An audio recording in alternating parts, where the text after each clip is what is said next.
Hablando hoy entonces sobre la inseguridad en el transporte, especialmente el extraurbano. Hablamos ya de inseguridad vial, ahora hablaremos de inseguridad ciudadana. Seguimos con el licenciado Mariano González, investigador del área de seguridad del IPNUSAC. El aspecto del dinero es muy importante porque tanto lo que recaudan las unidades como también luego son extorsionadas y los asaltos, todo ello es un mundo aparte. Pero para empezar entonces, ¿cómo es el control o se tiene conocimiento de si hay algún control de cuánto ganan estas unidades diariamente? Es decir, hace muchos años que no se da un ticket o un recibo. Por ejemplo, digamos que ahí de nuevo ve que la regulación está ausente. Digamos, cada unidad hace lo que obtiene en el día, en los viajes, y no hay ningún control respecto a cuánto se obtiene, digamos. También ese tema de como le decía, de la competencia en las líneas hace que los choferes agarren una velocidad por pelear pasaje, ¿verdad? Como se dice. Entonces, esto, digamos, si no existe ninguna forma de llevar un registro, digamos que las empresas, cada una tendrá su registro, pero como cada empresa no está obligada a presentar sino lo que le corresponde a la SAT, que eso no implica, digamos, que se estén dando diversas prácticas en las empresas, ¿verdad? Digamos que de nuevo el tema de que todo el Estado no es capaz de llevar control. Pero esto significa entonces que no existe alguna contabilidad que nos permita acercarnos adecuadamente a cuánto generan estas empresas.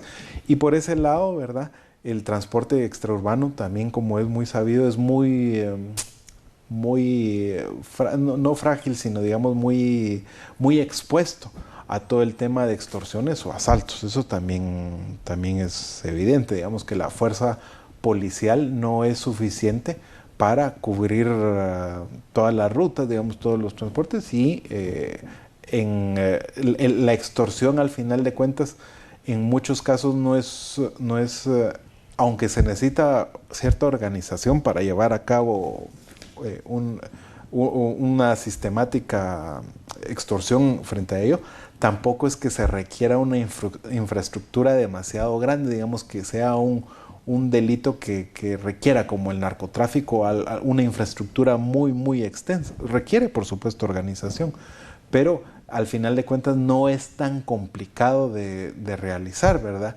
Y las personas, los choferes, los empresarios están muy expuestos a sufrir este tipo de denuncias. Entonces se ve también que hay sobre todo rutas que son muy fáciles de, digamos, o han reportado muchos casos de extorsión, y que además también se dan asaltos a unidades. Todo, digamos, si uno lo suma, entonces la inseguridad que se genera a partir de los accidentes y la inseguridad que se genera a partir de diversos delitos, de extorsiones, de robos, etcétera, etcétera, es muy fácil comprender por qué entonces la gente esté con miedo, con desconfianza respecto al transporte urbano, extraurbano, ¿verdad? Me imagino que el usuario entonces se siente indefenso porque no tiene a dónde denunciar ninguna de las dos, ni la violencia ni los abusos de los pilotos. Ese sería el tercer rasgo.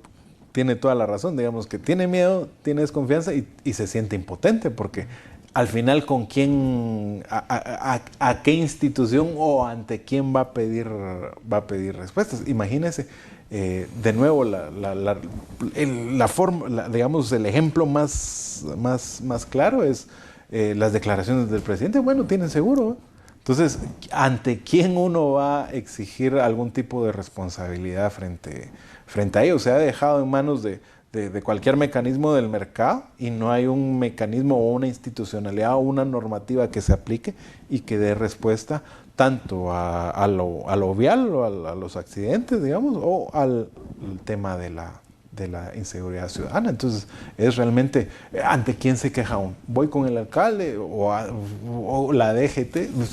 O sea, al final, como que realmente incluso es muy difícil dar una solución así para un caso en particular, porque lo que se requiere es más amplio.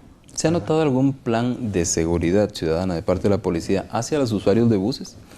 Pues mire, siempre hacen, digamos que en la Semana Santa uno ve que hay planes de la PNC. Hay que reconocer que sobre todo el Ministerio Público y la policía han juntado esfuerzos, la PNC en este caso da cierta seguridad, pero es insuficiente.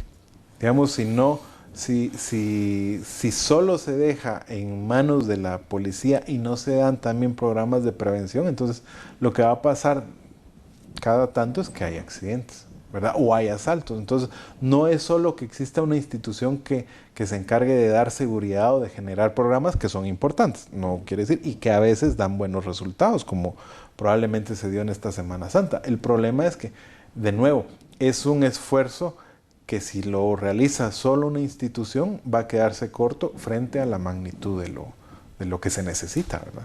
Se impulsó una normativa el año pasado, si no mal recuerdo, respecto a la inscripción, al registro de todos los pilotos que estuvieran al servicio de las unidades de transporte extraurbano. ¿Esto en algún momento cobró efecto o se nota que se esté haciendo? Pues mire, digamos, no le puedo dar una respuesta absolutamente segura a la aplicación de la normativa. Sin embargo, ¿qué es lo que se puede ver en las unidades de transporte? Que digamos que desde el tema de que no hay, en muchos casos no hay identificación.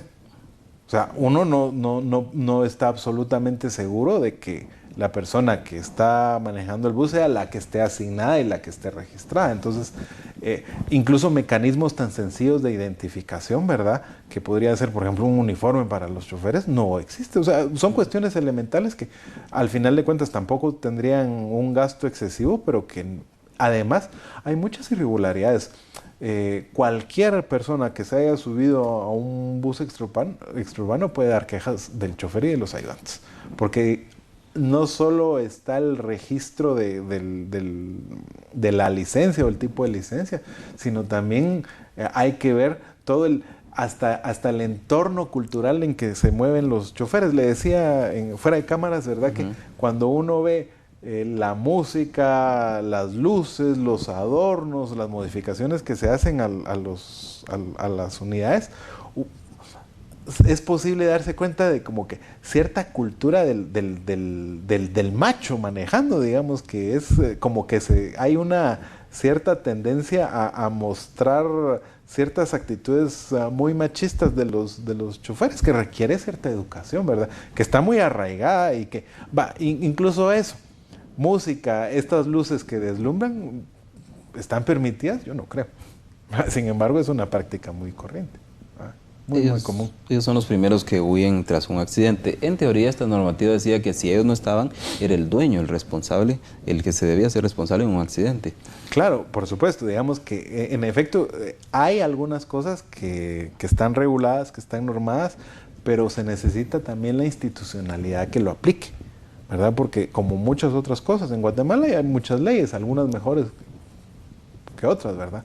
Pero digamos, si no existe una institución que se encargue de regularlo, digamos, y que lo ejerza verdaderamente, no se va a dar el caso. Es como como lo que empezó con aquella normativa de los cascos y de los chalecos para los motoristas. Al final unos lo hicieron y otros no, porque si no existe una, digamos, clara, pero además amplia institucionalidad que vele porque se cumpla la normativa, no se va a hacer. O sea, digamos que es muy difícil pensar que eso se va a lograr únicamente por la voluntad de las personas. O sea, esto necesita cierta vigilancia, cierta normativa, cierta institución que lo aplique. ¿Se debería empezar de cero en cuanto al aspecto legal, una nueva normativa, o deberían crearse entidades superiores como la DGT que no funciona, o el Departamento de Tránsito? Se le deberían de dar más recursos. Se le debería de dar más recursos y probablemente algunas normativas particulares. A ver, de nuevo está el ejemplo muy claro de los atascos viales y los choferes que van en un tercer, cuarto carril.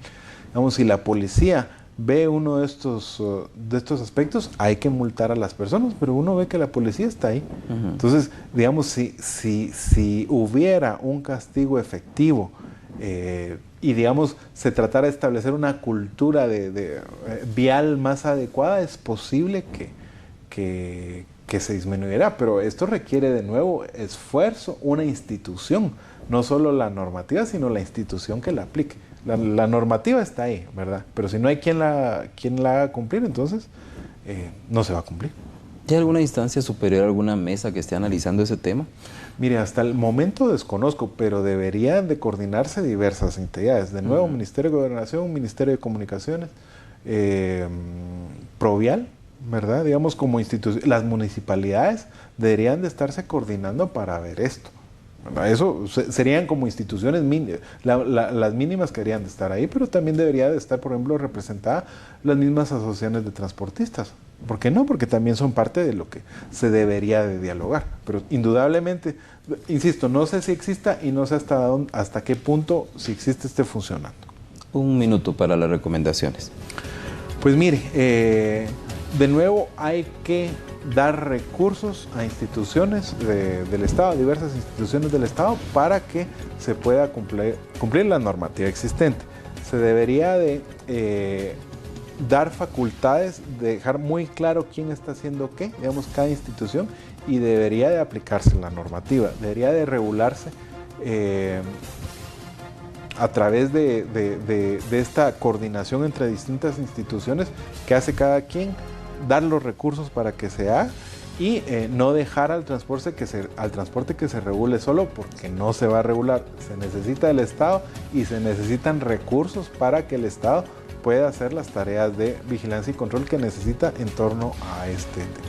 Licenciado González. Bueno. Gracias a usted entonces por pintarnos este panorama sobre este análisis del transporte extraurbano, accidentes, inseguridad, pero ¿qué lo provoca? ¿Quién controla?